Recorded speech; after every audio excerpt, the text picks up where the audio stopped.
If you're turning 65 in the next 12 months, I want to go over the most common question I receive regarding signing up for Medicare. Every time I create a video about this, it gets the most comments, the most views, the most likes. So there's a lot of confusion. So there are three scenarios for signing up for Medicare. The first scenario is you're already on Social Security. Maybe you started collecting at 62 or 63.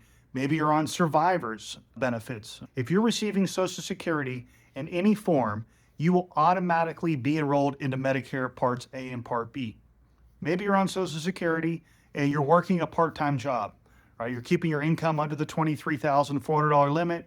You're still working, you have employer coverage. You can opt out of Part B, but you're automatically going to be enrolled in A and B. You would just sign the back of the card, mail it back. You can drop B, you can pick it up later when you decide to retire.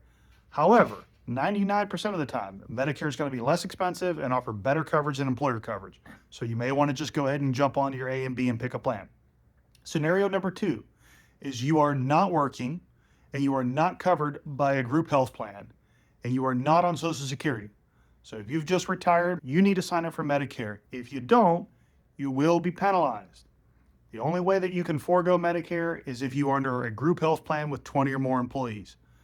Now, if you're a spouse and your spouse is working and your spouse has you covered under a group health plan, that's fine.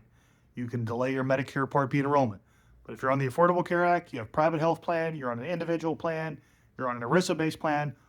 If it's not a group health plan with 20 or more employees, you got to sign up for Medicare. If you don't, you'll be penalized.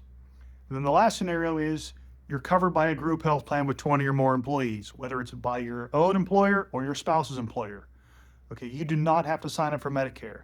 We recommend signing up for Medicare Part A. It's easy, it's free, it'll act as a secondary to your employer coverage.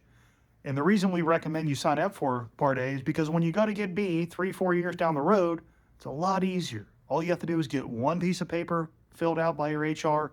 We can upload that online and Part B's turned on.